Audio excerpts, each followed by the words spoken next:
Welcome to VCYAE visually challenged youth association for education.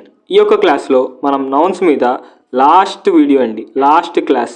ఈ యొక్క last క్లాస్లో మనం ఎర్రర్ డిటెక్షన్, మిగతా మోడల్స్ ఏంటి, మిగతా రూల్స్ ఏంటి అనేవి ఈ యొక్క క్లాస్లో మనం డిస్కస్ చేద్దాం.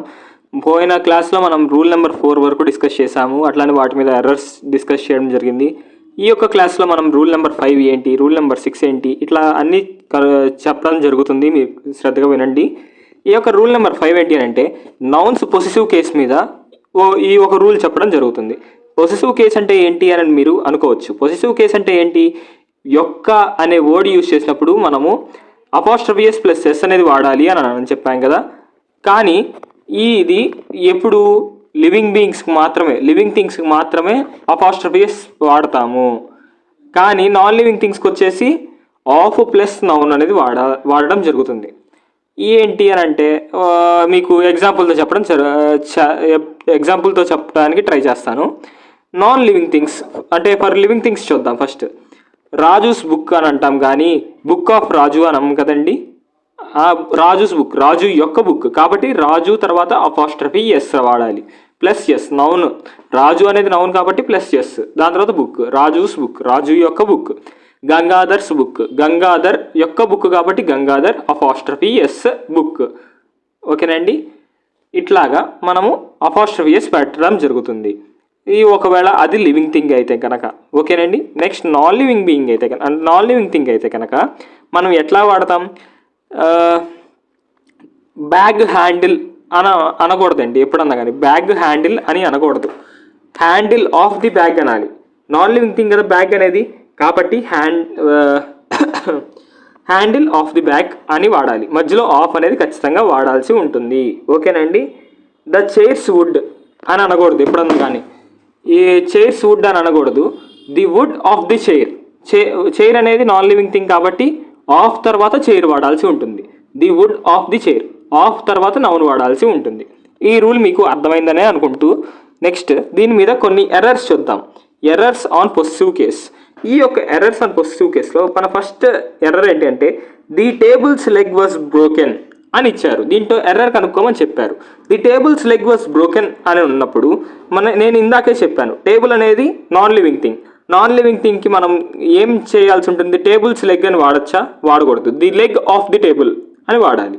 సో ఇది ఎర్రర్ అని మనం ఐడెంటిఫై చేయాల్సి ఉంటుంది. ఓకేనండి, నెక్స్ట్ సెకండ్ క్వశ్చన్ వచ్చేసి the book of Raju was last అని చెప్పాను. ది బుక్ ఆఫ్ రాజు అంటే రాజు యొక్క బుక్ కాబట్టి the Raju's book was last అని రాయాల్సి ఉంటుంది. ఓకేనండి, రాజూస్ బుక్ అని రాయాల్సి ఉంటుంది.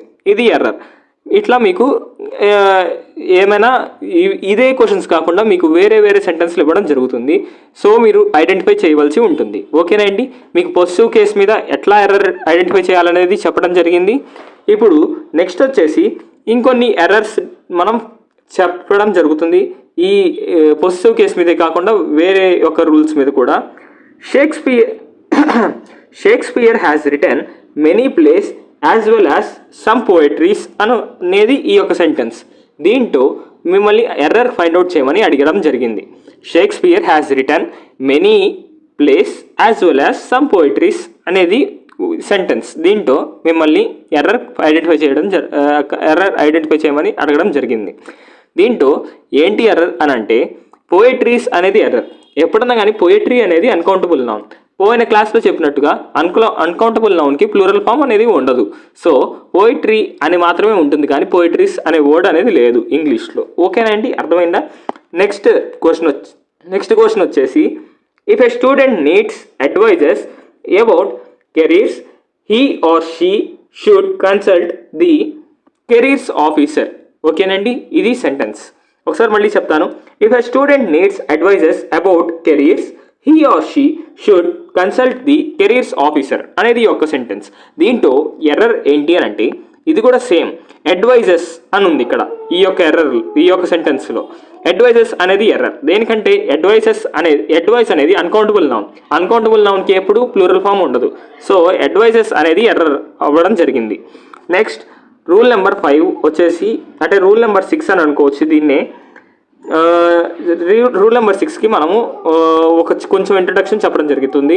Plural form of relations. ఈ యొక్క రూల్ నెంబర్ 6 వచ్చేసి ఏంటి? ఈ రూల్ నెంబర్ 6 అని అంటే ప్లూరల్ ఫామ్ ఆఫ్ రిలేషన్స్ ఏంటి?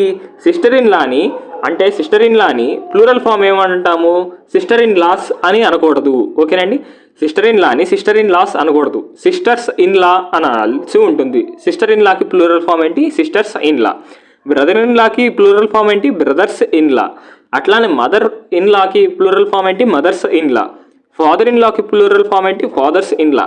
ఓకేనండి, నెక్స్ట్ దీని మీద కొన్ని ఎర్రర్స్ చూద్దాము. అది ఏంటి అంటే I had invited all my sister in laws అనేది ఈ యొక్క సెంటెన్స్ అండి. దీంట్లో ఎర్రర్ కనుక్కోమని చెప్పారు, కానీ ఇక్కడ సిస్టర్ ఇన్ లాస్ అనేది ఉంది. ఈ సిస్టర్ ఇన్ లాస్ అనేది ఇంగ్లీష్లో లేదు. సిస్టర్ ఇన్ లాస్ వాడకుండా సిస్టర్స్ ఇన్ లా అనేది వాడవలసి ఉంటుంది. ఓకేనా అండి, మీకు అర్థమైంది అని అనుకుంటూ ఈ యొక్క నా యొక్క ఎక్స్ప్లెనేషన్ కనుక మీకు నచ్చితే లైక్ చేయండి. అట్లానే మీ యొక్క విజువల్లీ ఇంపేర్డ్ ఫ్రెండ్స్కి షేర్ చేయండి. అట్లానే మా యొక్క ఈ యూట్యూబ్ ఛానల్ని సబ్స్క్రైబ్ చేసుకోండి. Thanks to VCYA for supporting us. Thank you for watching this video. Thank you.